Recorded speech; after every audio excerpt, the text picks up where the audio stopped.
दोस्तों, क्या आप जानते हैं कि बॉलीवुड ने सुपरमैन को 1980 में ही लॉन्च कर दिया था। और क्या आपको पता है कि अगर कैप्टन अमेरिका किसी गरीब कंट्री का हीरो होता तो वो कैसा लगता।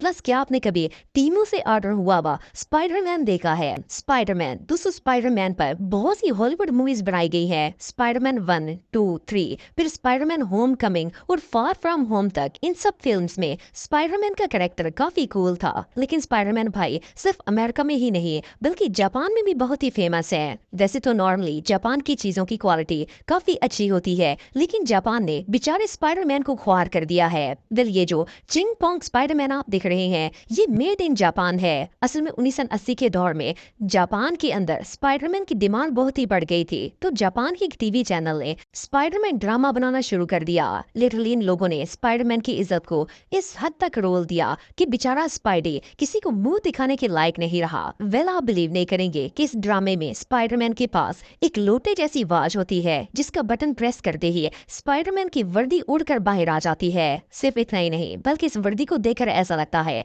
जैसे इसे राजा बाजार वाले सदीक टेलर ने सिया होगा। इसके अलावा स्पाइडरमैन इस वर्दी में निहायत ही खोजा भी लगता है। खैर, लुक के साथ साथ इस चीपिंग स्पाइडी का जाल भी लैलन की रस्सियों का बना होता है। यार, वैसे तो आजकल अपने पाकिस्तान में भी स्पाइडरमैन हालात से तंग आकर मजदूरियां करता हुआ नजर आ रहा होता है, लेकिन इस सुपर हीरो मूवी ने तो मार्वल का बेड़ा गर्क कर दिया।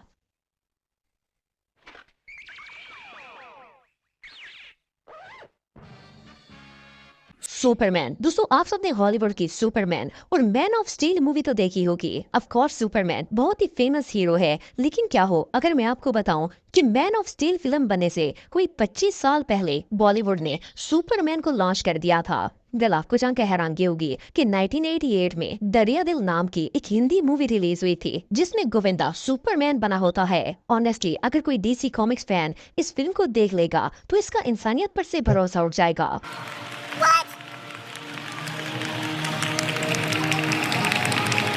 मजे की बात यह है कि इस मूवी में सुपरमैन की मंगेतर भी सुपर गर्ल होती है। वेल, दराज से ऑर्डर किए हुए इस सुपरमैन का कॉस्ट्यूम इतना घटिया क्वालिटी का होता है कि इस बदबूदार हीरो को देखकर दुश्मन वैसे ही बदबू से मर जाएगा। ऊपर से इस पूरी फिल्म को नोकिया 3310 से रिकॉर्ड किया गया था। यार, इससे अच्छी एडिटिंग तो चाहत चाह चुकी म्यूजिक वीडियो में होती है। Do you know? Do you know? Yes, I know. Yes, I know. Yes, I know. Yes, I know. Yes, I know. सिर्फ इतना ही नहीं बल्कि गोविंदा भाई ने सुपरमैन की वर्दी में नाच नाच कर इस सुपर हीरो की इज्जत को और भी मिट्टी में मिला दिया था। खैर, ये मूवी इस कदर फ्लॉप थी कि इसे देखने के लिए लोग तो क्या सिनेमा में मक्खियां भी नहीं आई थी। फिल्म अफिनिटी में इस मूवी को सिर्फ 1 स्टार दिया गया था। अगर आपको लगता है कि सुपरमैन के लिए ये जिल्लत कुछ कम है तो आपको बताता चलूं कि 1980 में इंडिया में सुपरमैन की एक तेलुगु मूवी भी रिलीज की गई थी। इस फिल्म में सुपरमैन का रोल एक साउथ इंडियन एक्टर ने प्ले किया था। और बिलीव मी, ये फिल्म सुपरमैन सीरीज की सबसे लो बजट और बेसिकली डीसी कॉमिक के लिए एक डिजास्टर था। Well, in Indian super heroes को देखकर तो सुपरमैन को भी हार्ट अटैक आ जाएगा। ये सच में हमाकत है। कैप्टन अमेरिका दोस्तों, आप सबने एवेंजर्स और मार्वल मूवीज में कैप्टन अमेरिका को तो देखा होगा। वैसे तो अपने कैप्टन अमेरिका बड़े ही कूल है, लेकिन क्या आपने कभी गरीबों को गरीबों कैप्टन अमेरिका देखा है? वेल, ये जो 2G कैप्टन अमेरिका आप देख रहे हैं ये बंदा तुर्की में पैदा हुआ था। असल में इस जाली कैप्टन अमेरिका पर बाकायदा एक सुपर हीरो फिल्म भी बनाई गई थी। 1973 में तुर्की के अंदर एक सुपर हीरो मूवी रिलीज हुई थी जिसका नाम 3 जायंट मैन था। इस फिल्म के अंदर सिर्फ कैप्टन अमेरिका ही नहीं बल्कि इसके साथ 2 और भी शगुफे सुपर हीरोज मौजूद थे। वेल, टीमों से ऑर्डर किए हुए ये black and white super heroes इतने थर्ड क्लास थे कि इनके कॉस्ट्यूम में तो इन्हें कोई बेग भी नहीं देगा। ऑनेस्टली अगर रियल कैप्टन अमेरिका इस मूवी को देख लेता तो वो खुद थनोस के पास चला जाता कि भाई प्लीज दुनिया को तबाह कर दो। मुझे तो समझ नहीं आ रही कि तुर्की के अंदर कैप्टन अमेरिका की लोड़ केड़ी थी। वहाँ पर तो इरतुगरुल गाजी ने ही वैसे ही आग लगाई हुई थी। 2 साल तू साडी कुकड़ियां दे अंडे चुक के ले जा रहा, तेनू शर्म नहीं आंदी? कुछ बची यार, मेरे मोबाइल दी बैटरी मुक गई है, मैं चार्जिंग ते ना लावां। कोई नहीं, जा मैं तो ध्यान रखदा। Thank you.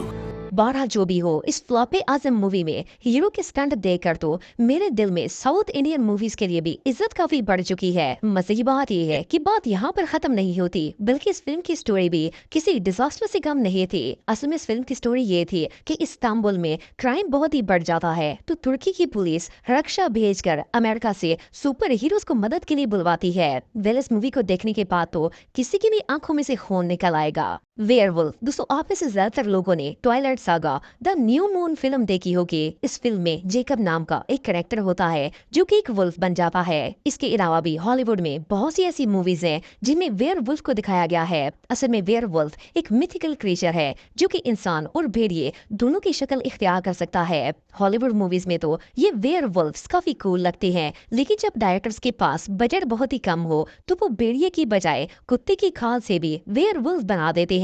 दिल, ये जो स्केरी मूवी आप देख रहे हैं ये थाईलैंड में रिलीज हुई थी। इसका नाम वेयरवुल्फ था, लेकिन इसमें जब हीरो इंसान से भेड़िए में ट्रांसफॉर्म होता है तो इस सीन को देखकर असली भेड़ियों की भी आत्मा रुल गई थी। पहली बात तो ये है कि इस फिल्म को तरबूज से रिकॉर्ड किया गया था, क्योंकि 1920 मॉडल के कैमरे से भी इतनी घटिया वीडियो नहीं बनती जितनी की इन्होंने बनाई थी। दूसरी बात यह है कि हीरो को भेड़िए में कन्वर्ट करने के लिए समद बॉन्ड से इसकी बूथी पर बाकायदा बाल चिपकाए गए थे ताकि इसे मजीद जानवर बनाया जा सके। मजीद बात यह है कि बाई की पूरी ट्रांसफॉर्मेशन में इनके कपड़े चेंज नहीं होते, बल्कि सिर्फ बूथी और बाजुओं पर बाल चिपकाकर इन्हें वुल्फ बना दिया गया था। मतलब बंदा इनसे पूछे कि इतनी क्या इमरजेंसी थी कि बजट इतना कम ही था तो मूली सर्फ का एड बना लेते, कम से कम इस कैंसर से तो अच्छा ही होता। और सिर्फ इतना ही नहीं, बल्कि इस ट्रांसफॉर्मेशन का साउंड सुनकर लगता है जैसे इस मूवी के लिए sound effect Tom and Jerry से लिए गए थे। बहरहाल जो भी हो, इससे थकी हुई फिल्म आपको दुनिया में और कहीं भी देखने को नहीं मिलेगी।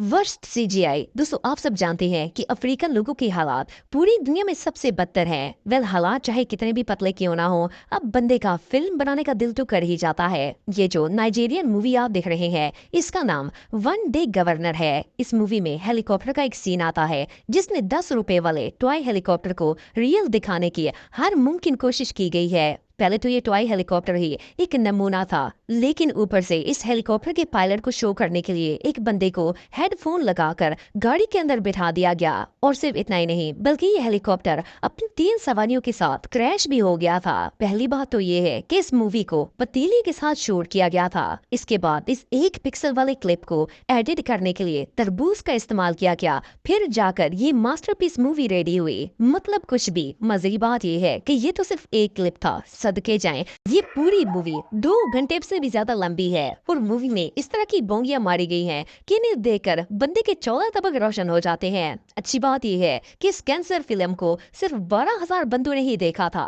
इसके बाद तो लिथों की ऐसी बारिश हुई कि इसका डायरेक्टर अब नॉन टिक्की की रेडी लगाता है।